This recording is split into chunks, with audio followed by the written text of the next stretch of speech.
I just want to ask, what was your most successful accomplishment in life, or with whatever you're doing right now? Secondly, this is quite personal, so you don't have to answer it. But what was your most lowest point in life, if you don't mind me asking? Thank you.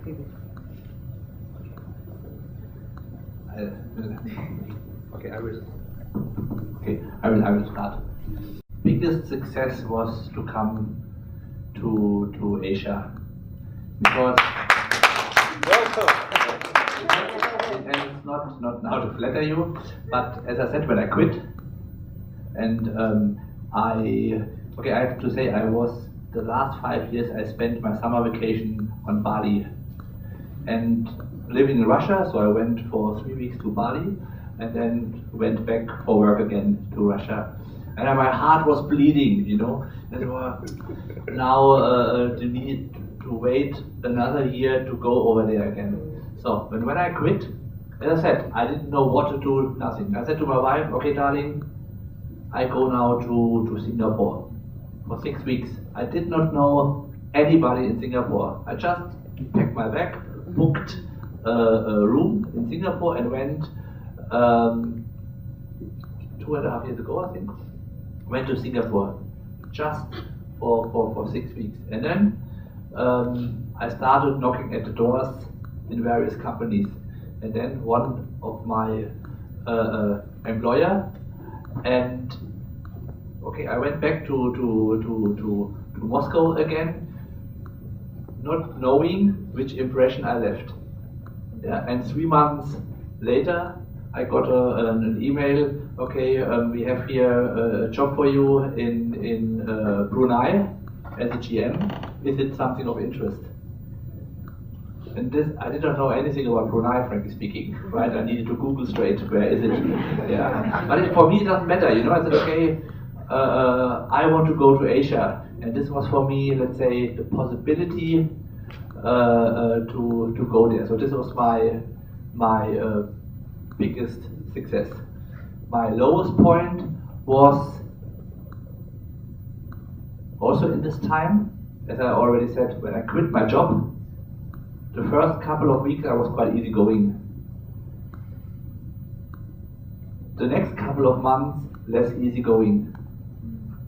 And then I was driving a nice car, quite expensive car, and I said, I cannot afford this car anymore. So I needed to sell this car, and costs coming in, and you don't have any income, and it melted. So this was really a low point. Yeah, when you then go to your dad and say, Dad, well, very soon the kids, I need to pay the school fee, and can you help me? And this was a very, to go to your dad, being, 10 months before you say, I quit a job, no worries, everything will be fine, and after 10 months, nothing was fine at this time. So this was the lowest point.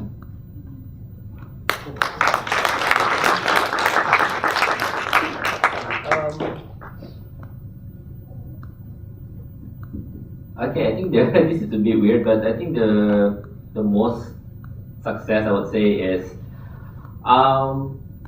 making my mom proud of what I did. I don't know, because I appreciate what my mom did for me. She paid for my education, she raised me up, she even wanted to give me a place in her position in the business, and I rejected. And that relationship, we had a very rocky relationship after that. But along the way, I managed to subtly, she kept seeing me in the living room on my computer. I said, what are you doing in the living room?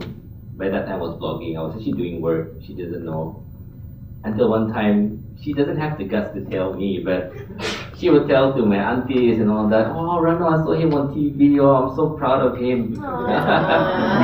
So it was the second-hand information that came to me, and I was like, oh, okay. So my mom tried to hide her feelings, huh? Never tell me. So for me, I didn't expect anything, and to me that is a success. The down point, the lowest point was it has to involve with money. That time, because I didn't want to depend on my mom for money, so what happened was when I quit the job, I was trying a lot of different things. I was selling cream, direct selling. I was selling sausages at the pasar, at the garai during Sultan's birthday. I was trying to get as much income as possible, and I had to pay for a car. That time, in that year, I got my car repossessed twice. Once, without my knowledge, I went out of RTB, I remember, for an interview, and then, where is my car? The car went missing. Apparently someone was eyeing on me, and because I didn't pay for the car, they took it. And I got angry with my client at HSBC that time. It's no more already. I told the CEO, why did you take my car? You've been telling me. Second thing happened, and I knew that, okay, it's my fault. I mean, I couldn't pay. I had to borrow money from my friends.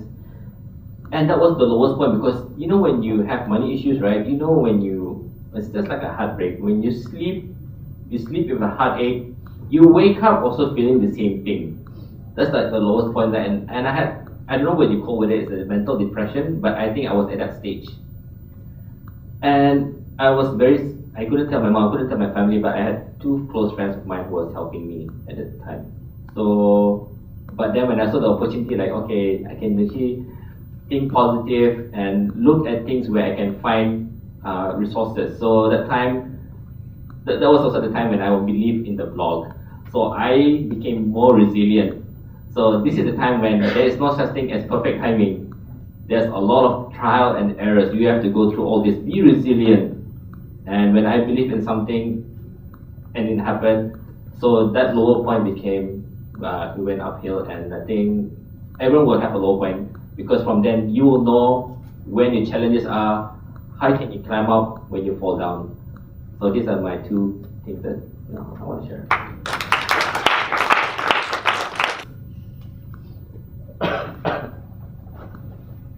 My highest point, those who have children would agree that when you have your first child, I've got two right now, that is magical. Yeah.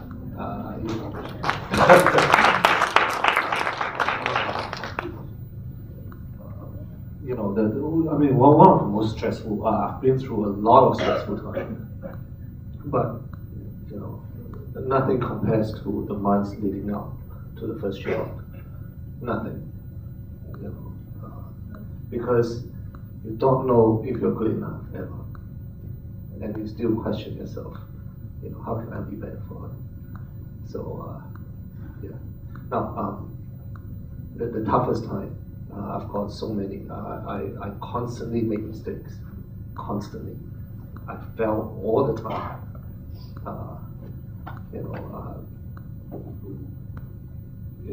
The months after Inspire magazine, when people, when you are such a public, not me, but when your work is a public affair that everyone get to see, and every time you see people, you have to explain that, hey, I stopped because, that is very tough.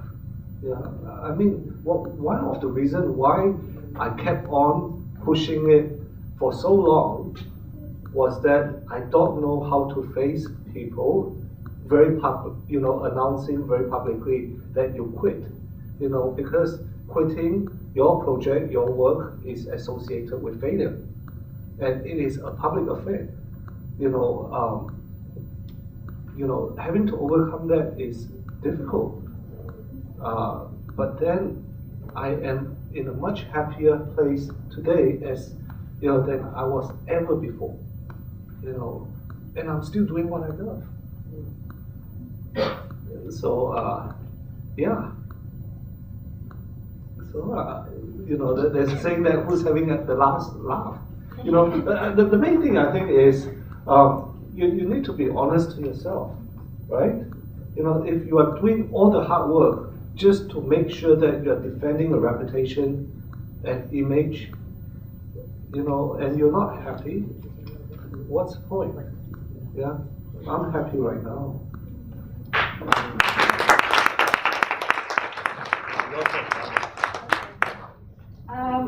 I'll start with my lowest point. Well, it's not really a lowest point. I would call it a challenge, an everyday challenge. My everyday challenge is to please my client. Because, when you start designing for a client, sometimes something goes wrong, and then they're not happy. They give you negative feedback, and then that's when it just crumbles you. But I don't say that I'm a very strong person, because I'm not. I don't have that kind of level of confidence. But every single time that happens to me, I go home, I cry to my husband. So my husband just listens to me ramble all the time, and I'm like, oh, I'm not that good. I'm really, really bad at what I'm doing. I don't want to design anymore. Let's just stop. And then he would just tell me, Farhanna, that's what he called me. So not darling.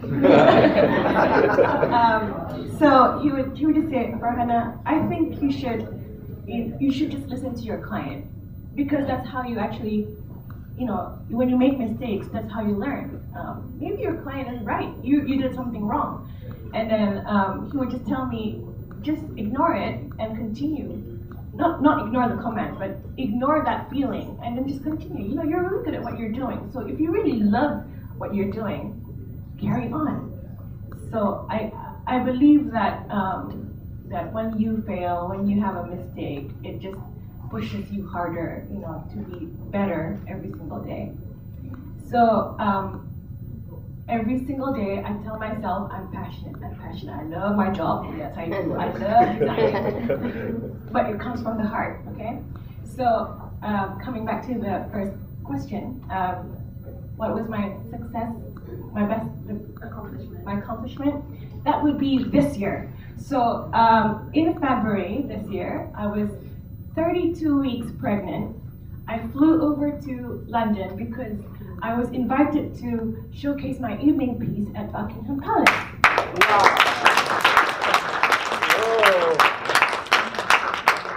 That was my greatest achievement. Again, the idea of bringing Songket to the Duchess of Cambridge, Kate Middleton. Yes. So I was actually showcasing my design along a few designers, not a few actually, 53 countries, and there were big designers such as Stella McCartney, Burberry, as well as Bernard Chandran from Asia. And then I got to meet a lot of people as well. I got really excited, and I got to meet my icon, I don't know if you know Anna Wintour. So, yay! I was really, really excited. I didn't know what to say to her. I just went, I love you! Anna Wintour is the fashion editor of Vogue for years. Yeah, chief editor of Vogue. Yes. If you don't know fashion, Google her later. She's fabulous. Vogue is the Quran in the Bible and whatever is the holy book of the fashion. Exactly. So that was my biggest achievement, and I hope to have some more. I will be meeting the Miss Universe by end of November this year in Bangkok, and hopefully I will get to dress one of the Miss Universe. Yeah. Thank you.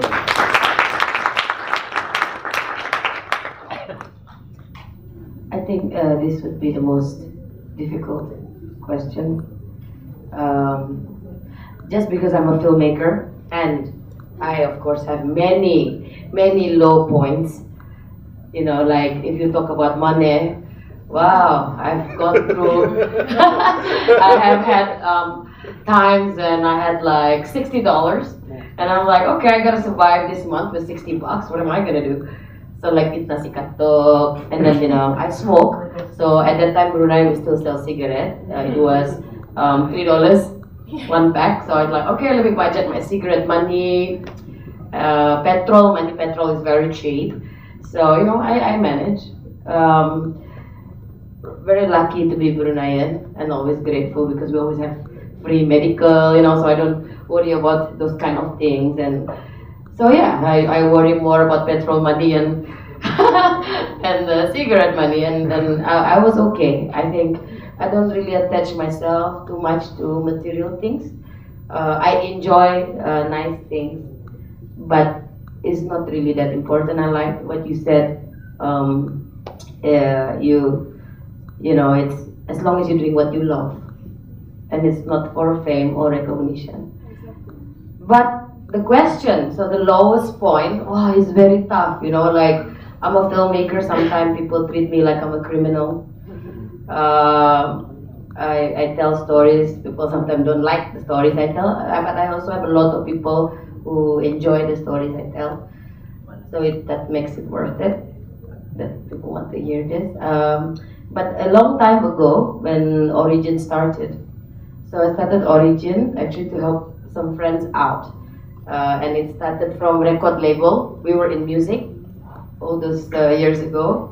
We did albums for another artist before called Zoo F. Do you guys remember this? Yeah. Right?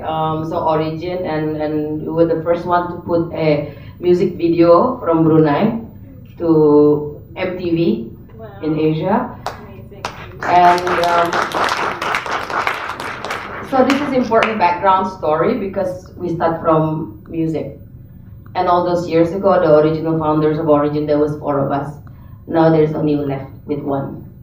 And I was the only girl. And I'm the only one out of my partners who did not play music at all. Like I play guitar, but I'm not really a musician. But all the boys, they love it. And we did some breakthrough, I think, when we started all those years ago with music. And I know people don't know this about me because people only know that I have film background. So with the music, when we started, no one was listening to Brunei songs. You remember this? And all those years ago in Pelangi, we didn't even have Brunei charts, nothing. So we started it. I received an award from Anugerah Pelangi, and I believe they have only given 3 Anugerah Khas, special award for contribution to industry. So I received an award for some work of this. And then, because I'm not a musician, and the lowest point, which is I'm coming back to, was that people lose interest, my partners, and they left me. And more than, I love working and I love what I do, and they're just like, I was given 1 week notice, move out of the my first office, which was in Surusok. Yeah, she would know then. Yeah, it's so homey. I had a studio there, and I was just alone. And it was a bigger betrayal, I think, than a heartbreak. My heart was broken because, and so nobody's here anymore. So I will do what I love to do, and that is production. It's shooting. I love music. I enjoy listening to it. I love the emotion that you feel because of music, and I love that it's part of a very big part of storytelling. But I'm not a musician, and nor am I a music producer. So took the company into a different direction, and I believe one of our very first few projects was with Royal Brunei all those years ago, and when Azhani here was still a legal counsel. Yeah, and it was a documentary, travel documentary called Brunei Reflections, and it went on all the planes, and we just like change it around. The highest point, I hope I haven't achieved it because I'm happy with many things, and I thought that when we released Yasmin, I was very happy. When we won in Switzerland for Best Film in Asia, I was very happy. But with the last film we made, and Munir, one of my producer, we made Hari Minggu yang keempat.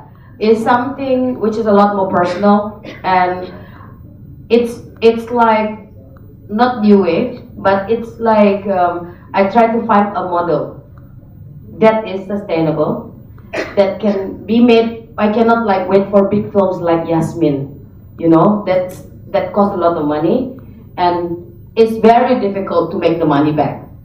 So it's impossible because our market is so small. But with Hari Minggu, it's incredible because small, let's say no small, I say Brunei friendly budget, and it's sustainable just by one market. And we have tested this model, and you know what? And the best part is that when my parents watch it, they love it, and they love it even more than Yasmin. And it caters, maybe it's a little bit different, of course, different audience. Some of people who love like Royal Tenenbaums and that kind of films, and also more independent film. And I know Dr. Yana really love Hari Minggu yang keempat because it's national cinema. And when you make a film of action, it could be told in Thailand. It can be told, maybe it's a story from Indonesia. But with Hari Minggu yang keempat, I am so proud of this piece of work because it's told about neighbors in perpindahan. In perpindahan, which is the Brunei, it's very Brunei, it's the Brunei kampung. And when I bring this work outside of Brunei, and some of my friends in the industry, this is the kampung Brunei, this is the house, so big, wow. And I'm like, yeah, what does your kampung look like? But this is important because this is who we are. And the point is to tell our story, and not just to our own people, right, but also to the rest of the world. And when my parents watched it, that for me was one of my biggest achievements, because they were laughing at the jokes. It's so Brunei, and they're like, yo, you need to make Siti, you make more like this kind of movie lah. No need fighting all the time, because I make action film and I work in other countries and make other film, but in Brunei they're like, no, you make this kind, it's good. It's drama, it's about family, how important family is. Yeah, and it is a very universal film, and we have, especially in Europe, this way of development of the cinematography, and also a little bit in Wendel's touches, it still goes in another direction. But this Hari Minggu tells a universal truth about family love in a street that exists everywhere. You have to watch it. The common thing.